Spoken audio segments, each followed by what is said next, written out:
Right, final lesson. Never thought I'd get here. We're all, this lesson, I'm just finding the page in my book, page 534. I know one of the engineering lecturers is very keen that you know about these moments, it's called. So it does come up somewhere soon, first year or second year. I think it's first year. So you'll definitely need these next year. Right, so it's page 86, or lesson 86, page 534, and it's called Moments. And I've just seen the worst typo I've ever seen, ever, in my notes. There's a few typos in this paragraph, so let me just check I've got them right. I don't know what happened there. If two people with the same weight sit on either end of a seesaw, then the seesaw, so there's two words there, will be balanced.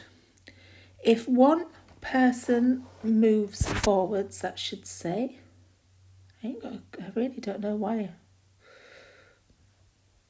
Well, I know that these things happen. If one person moves forwards, closer to the middle, then the seesaw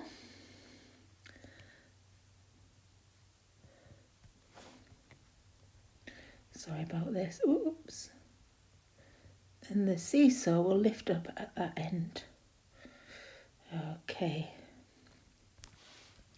This is because the turning effect of the person on the seat is greater than that of the one closer to the centre. These turning effects, I don't know what on earth happened here and why I didn't notice it until today, are called moments. Okay, so I'll just go through that again. I've done the corrections there. So if two people with the same weight sit on either end of a seesaw with a pivot in the middle, so you've got one person there, they both weigh the same, you can balance. It's going to be balanced. If one person moves forwards, closer to the middle, there, then the seesaw will lift up at that end. Okay. This is because the turning effect, so that one will go down. I think you can imagine that happening. It's a long time since we were all in seesaws, I think. Mind you. Yeah. But I think you can remember. It feels right, doesn't it, that the person, if they're both the same weight, the person at the end is going to go down.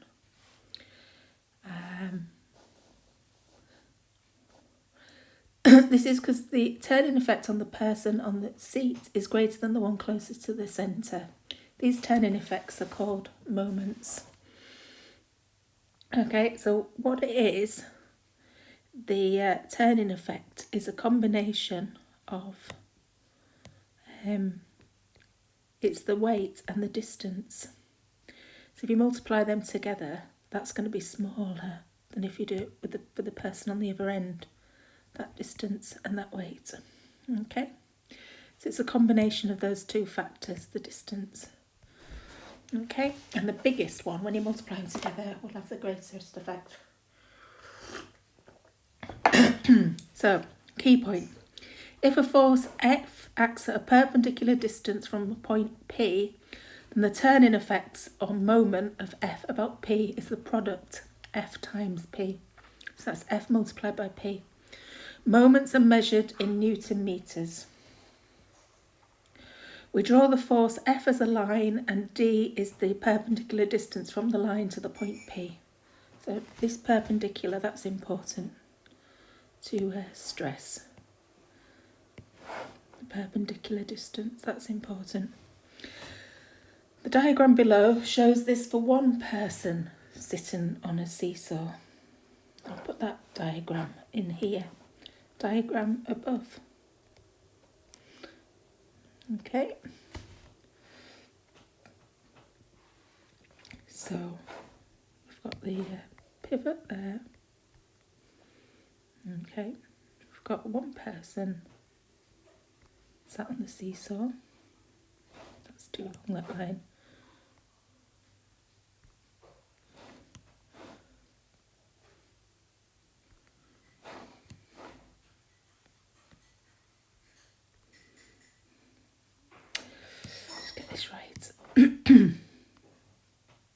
That's better. So we've got a person there. It's the perpendicular distance there. Let's do this with it. Times their weight. Okay, so that's the D and the F, which is the weight downwards. It's F times D is the moment. Note that D is not simply the length of the seesaw between the pivot and the person. Okay. The notation P, with this round arrow here, is used when taking moments about P where the clockwise direction is chosen to be positive. And then we've got the other one here, that's an anti-clockwise. It's taken to be positive. Okay, so that's just to, most of those are self-explanatory when it comes to it. Right, for each of these sets of forces, calculate the total clockwise moment about the point A.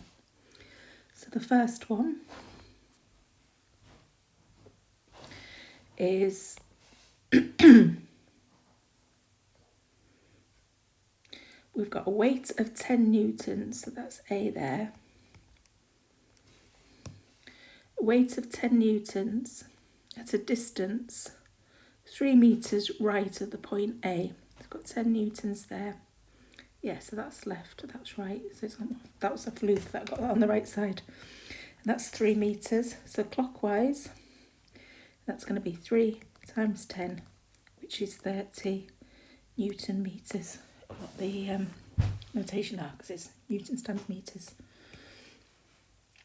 B, a weight of 40 newtons at a distance 2 metres left of A.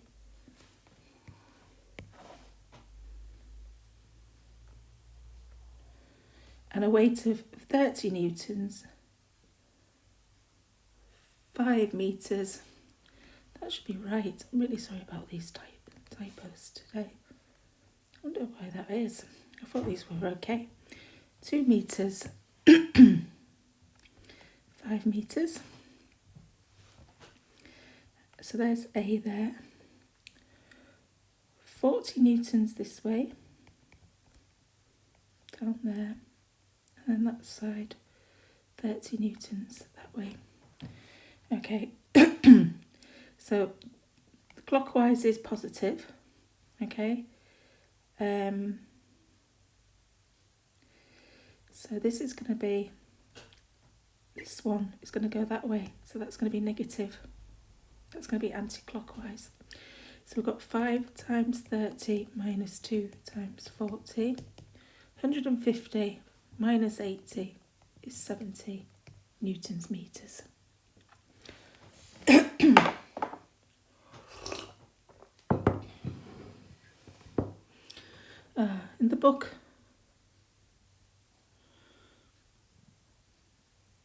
In the book, they've got the forces going up the other way. If you actually put, so I interpret them as forces downwards. If we interpret it the other way, with the 40 up there and the 30 there, that's 2 and that's 5. So again, that one's going to be the positive. The 40 is going to be on the positive side and the 30 is going to be on the negative side. Okay, so this is going to be 2 times 40 minus 5 times 30. 80 minus 150 minus 70 Newton meters.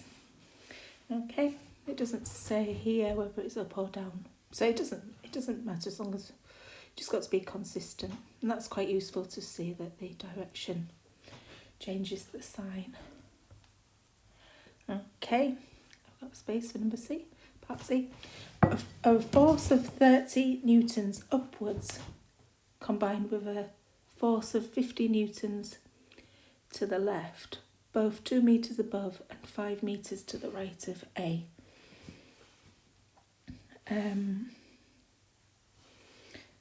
So see, I've got A here, so it's 2 meters above, 5 meters to the right. So that's 5 and that's 2, and it's 30 newtons upwards and 50 newtons to the left. Okay, so the way that we do this, you've got to remember, so positive is clockwise, and it's the perpendicular distance. So the 50, this 50 Newton is going to be, the 50 newtons is going to act anti-clockwise. So the 50 newtons is going to be minus 50 times 2. And then the 30 is going to act, also is going to act anti-clockwise as well. So it's going to be minus 30 times 5. Because it's the perpendicular distance from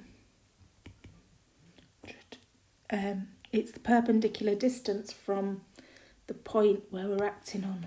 Okay, so the 50, if you imagine it, oh, don't need to rub that out.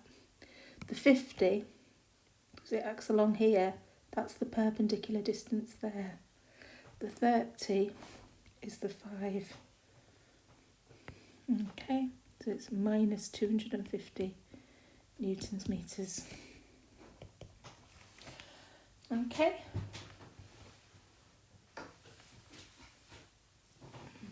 I just had a message somewhere. Just take a minute.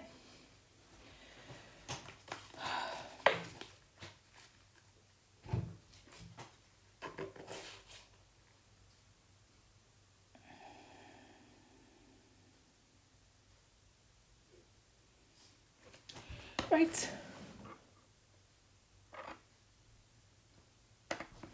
Next one, next page, example 2.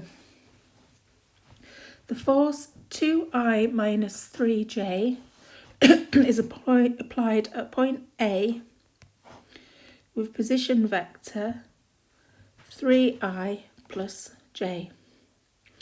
Calculate the magnitude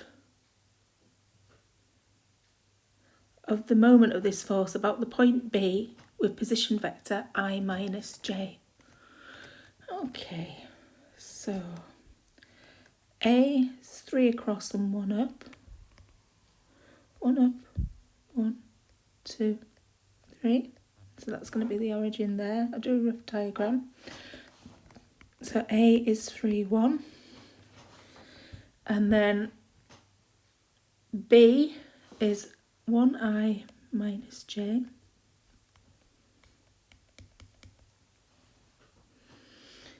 And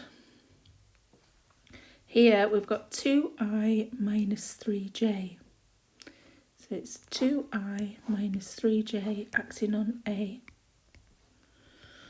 which is 2I, 1, 2, and minus 3J, 1, 2, 3. Okay, so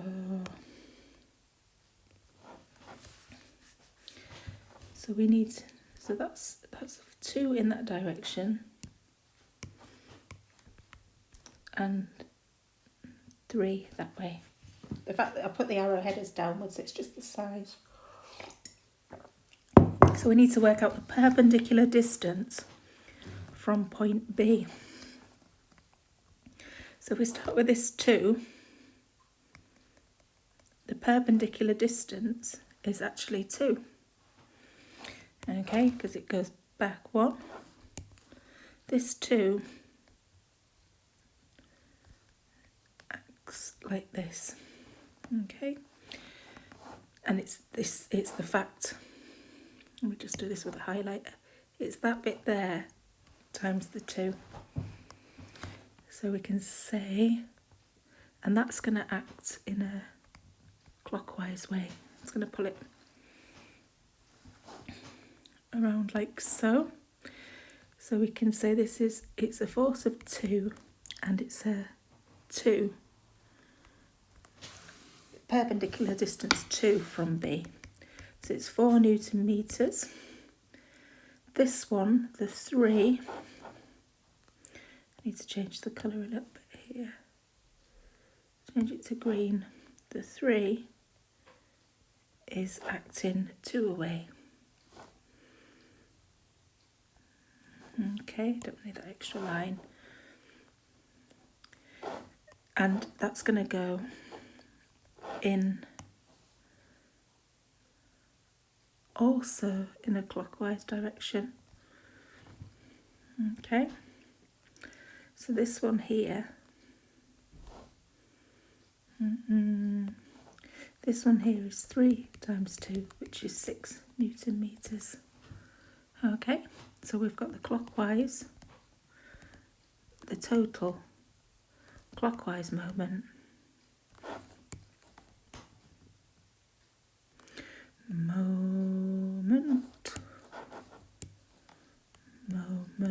the total clockwise moment is 4 plus 6, which is 10 Newton meters. Okay.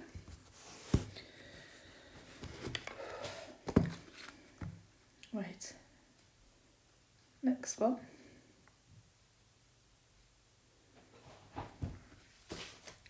A uniform B of weight 300 newtons has length 6 meters. Let's draw that beam in. The beam rests on a support at A and is held, it's A to B, so there's a support there, and it is held horizontally in equilibrium by a vertical string at B. There's a vertical reaction R at A.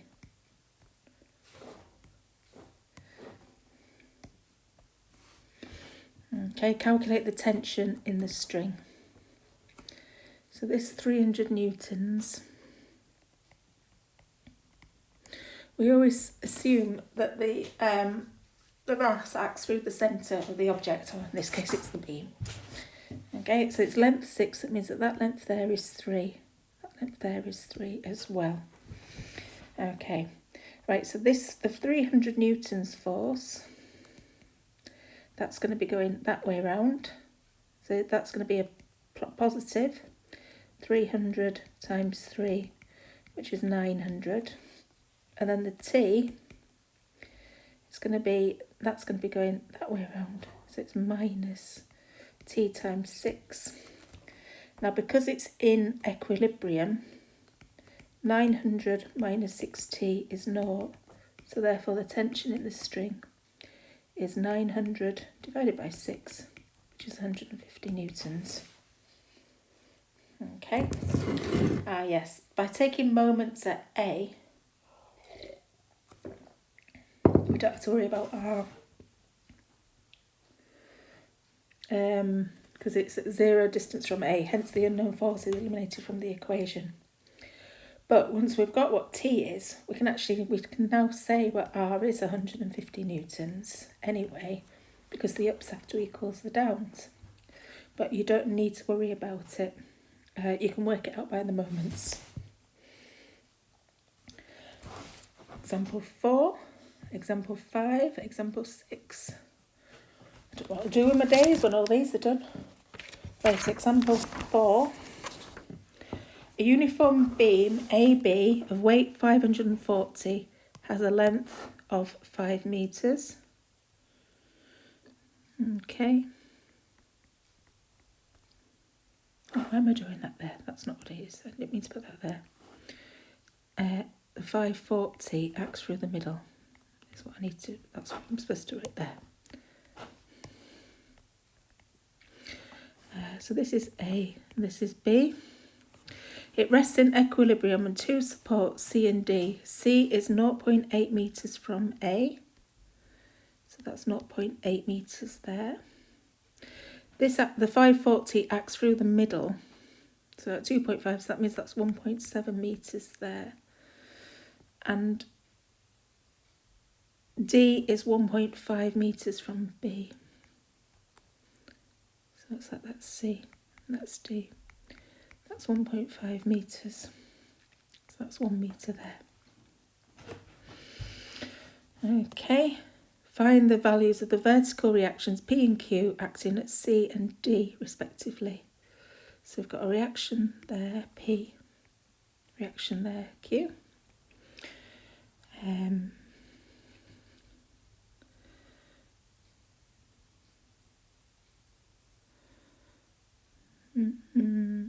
Yeah, I think I've got everything there. So if we start by taking moments at C. Okay. So if you imagine at C, we've got 540 times 1.7. That one's going to be a clockwise one. And then this one, minus Q times 2.7. That's an anti-clockwise one. Equals 0. Okay, so we can say Q is 540 times 1.7 divided by 2.7. Multiply top and bottom by 10. 540 times 1.7 divided by 27. And then that goes into that 20 times, so it's 34 newtons.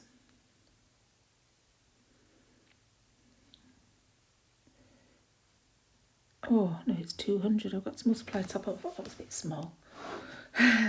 Sorry, multiply top and bottom by 10. So it's going to be 5,400 times 1.7 divided by 27. So it's 200 times 1.7, which is 340 newtons. Okay, and if we take moments at D, and it's going anti-clockwise at D. So what we've got is 540 times 1, and then the other one is minus P times 2.7.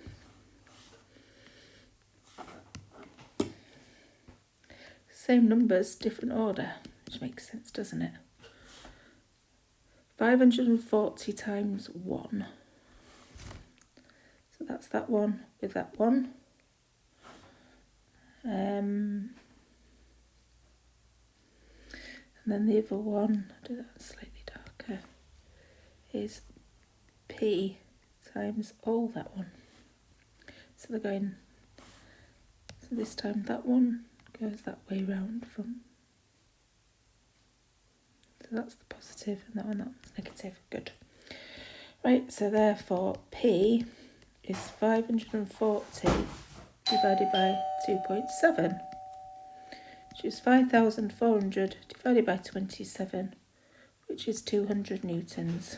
I don't have to pause, but I'm just going to check that air door. Have you got it? I have now. Hold on a minute. All right. Oh, thank you.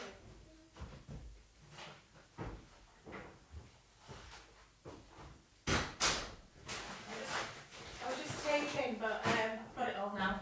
It won't matter. Just don't know how to press pause on this thing, but too late now. Yeah. And the other way you can say P plus Q has to be 540. So once you've got that Q was 340, P is 540, so P is 200. So that's like a check as well. And that's because the ups have to equal the downs. Right, example 5.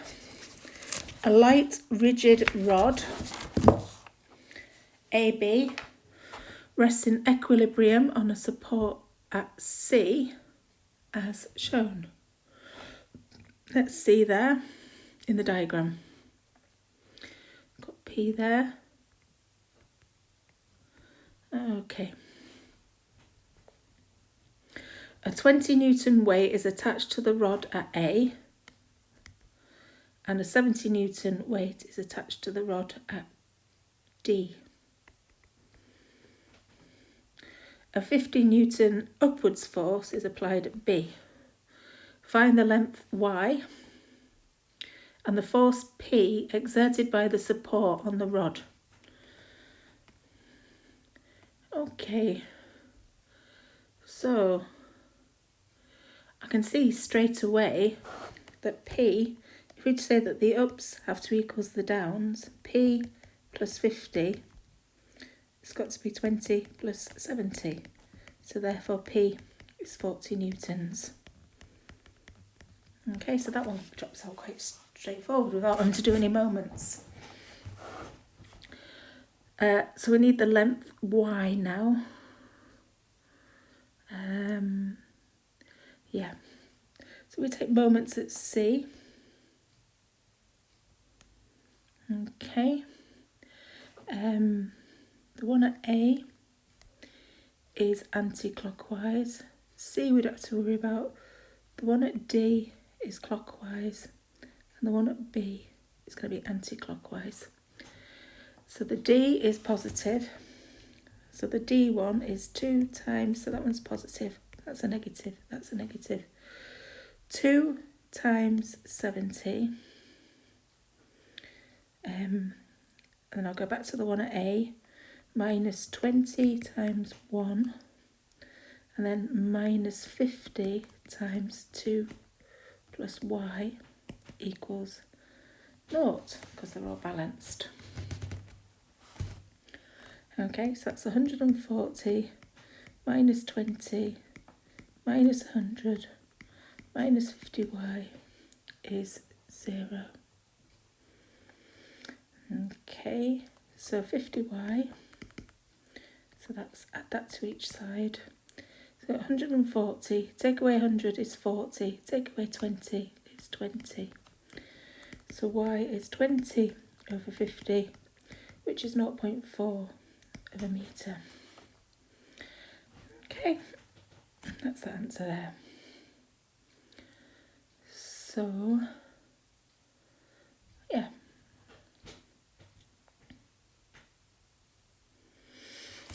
Yep, that's everything.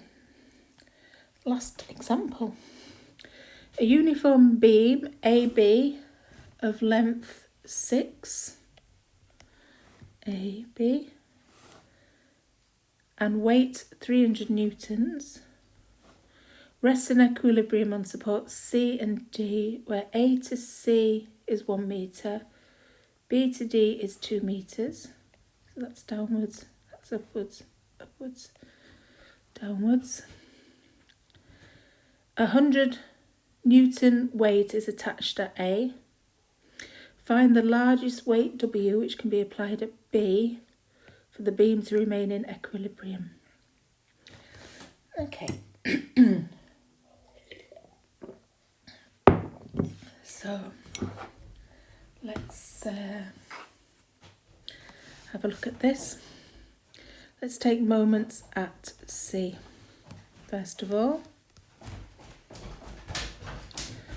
take moments anywhere. So I'll take moments at C. What do we need to do? Find W. And it's an equilibrium. So moments at C. So the A one is anti-clockwise, so that's negative. This one is clockwise, so that's positive. The D one, the Q, that's going to be anti-clockwise, so it's negative, and the B is clockwise, so it's positive. Let's do the positive ones first of all. 300 times 2, which is that one there. And then from C, the B one, which is W times 5. And then we've got minus 100 times 1, which is this one here. And then this one as well. Minus Q times 3 equals 0. So we've got 600 minus 100, 500 plus 5W minus 3Q is 0.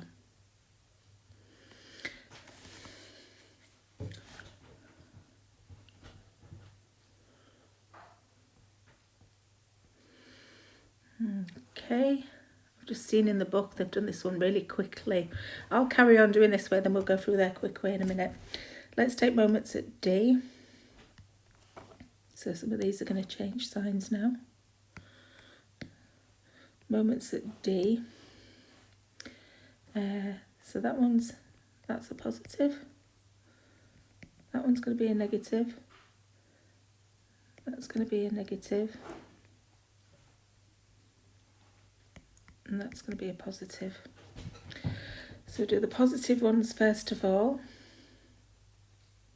P times 3.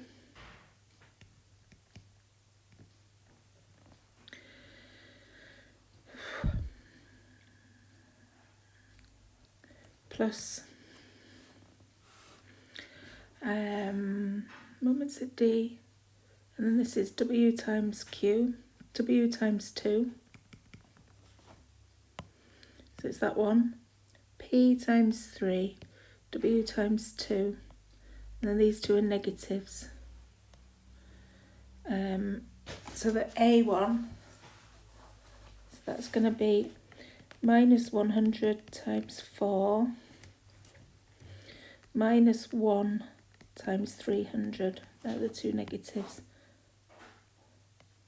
4 times the 100, 1 times the 300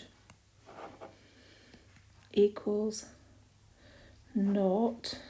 So I've got 3p plus 2w, and this is minus 700 equals 0.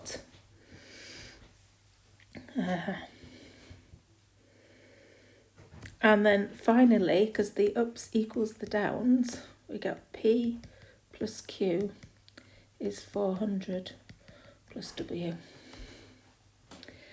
Right, so this is going to be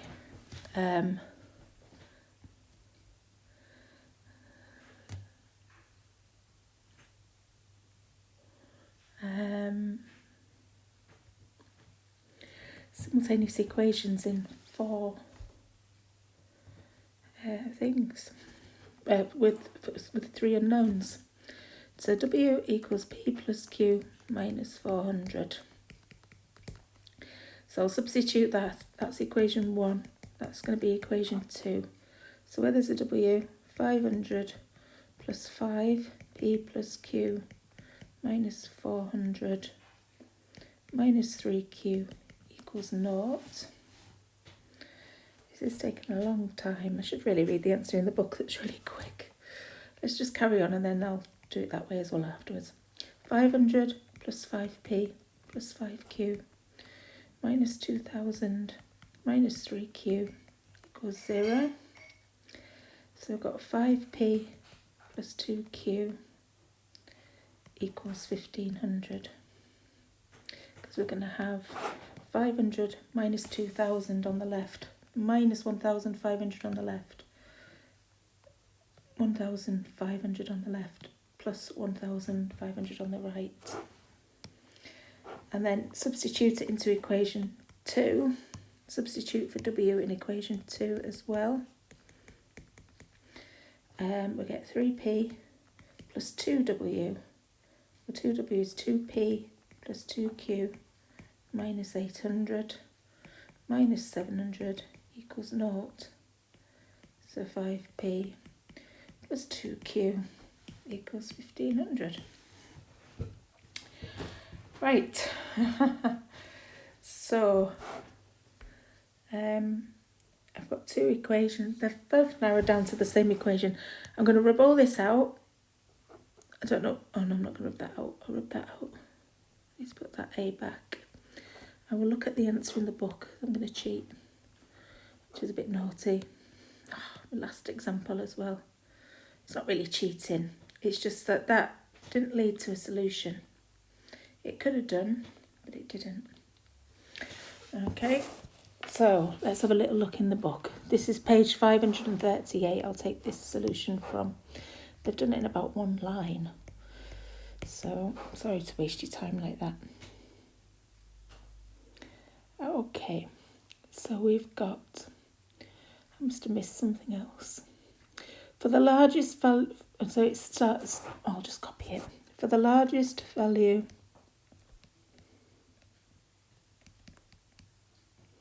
of W, the beam is about to pivot at D. Yeah, so if don't forget, we've got this W here. That's going to make that the pivot. So P will be 0 because it's just about to take off. It's just at that point. P equals 0. Yes. Okay, and then they say take moments at D. So you've got W times 2.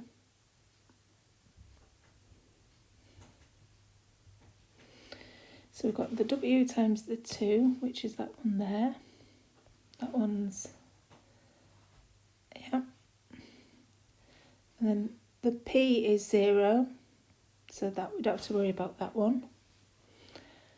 And the other two are in the opposite direction. This one goes that way, that one goes that way.